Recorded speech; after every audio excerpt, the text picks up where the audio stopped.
जंगल का रहस्यमयी खजाना वन। पुरानी डायरी। आरव एक 28 वर्षीय इतिहास शोधकर्ता था। उसका बचपन पुरानी किताबों, नक्शों और कहानियों के बीच बीता था। एक दिन उसे अपने दादाजी की अलमारी में एक पुरानी डायरी मिली, जिस पर लिखा था, वो खजाना अब भी वही है जहां कभी मेरे दोस्त ने जान गंवाई थी, जंगल के तीसरे जलप्रपात के पीछे। डायरी में नक्शे के कुछ टुकड़े थे और कई जगहों पर एक्स निशान। आरव का रोमांच जाग उठा। उसने निश्चय किया, मैं इस खजाने को ढूंढ कर रहूंगा। 2. जंगल का बुलावा। उत्तराखंड की गहराइयों में एक जंगल था, कालाघाटी वन क्षेत्र। वही जंगल जहां के बारे में दादाजी की डायरी में लिखा था। आरव ने अपने दो दोस्तों को साथ लिया, कविता, जो एक ट्रैकर और नेचर एक्सपर्ट थी, और नील, जो ड्रोन और कैमरा ऑपरेटर था। तीनों एक जीप में सफर शुरू करते हैं। रास्ते में गांव के बुजुर्ग मिलते हैं, जो चेतावनी देते हैं, उस जंगल में कई लोग गए, कोई लौटकर नहीं आया।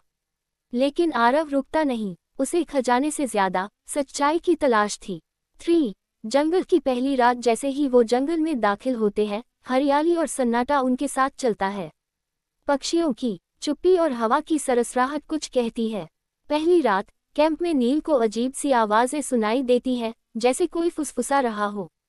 सुबह कविता को पेड़ पर एक पुराना ताबीज लटकता मिलता है, ठीक वैसा ही जैसा डायरी में चित्रित था।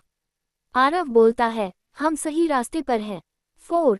तीसरा जलप्रपात। तीसरे दिन टीम तीसरे जलप्रपात तक पहुंचती है।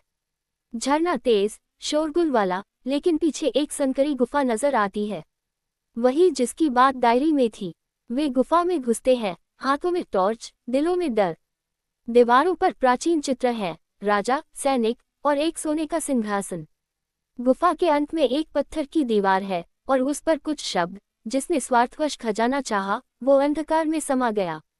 जिसने सत्य के लिए खोज की, वही अमर हुआ। आरव मंत्रमुग्ध था। दीवार को छूते ही जमीन कांपती है और दीवार अपने आप खुल जाती है। 5. खजाने का द्वार। एक भव्य कमरा खुलता है, चारों ओर सोने की मूर्तियां, पुराने हथियार और एक बड़ा संदूक। जैसे ही आरव संदूक की ओर बढ़ता है, कविता चिल्लाती है, नीचे देखो। नीचे जमीन पर कंकालों का ढेर था।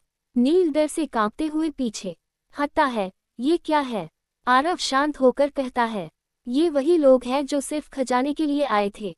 6. आत्मा की परीक्षा। जैसे ही आरव संदूक खोलता है, एक तेज रोशनी कमरे में फैलती है। एक आवाज गूंजती है, तू क्यों आया है, मनुष्य? लालच या सच? आरव जवाब देता है, मैं सिर्फ जानना चाहता हूँ कि ये इतिहास है या कल्पना। आवाज शांत हो जाती है। संदूक के भीतर सिर्फ एक सोने की मुद्रा और एक चिट्ठी है। सच्चा खजाना ज्ञान है, जिसे बांटने से बढ़ता है।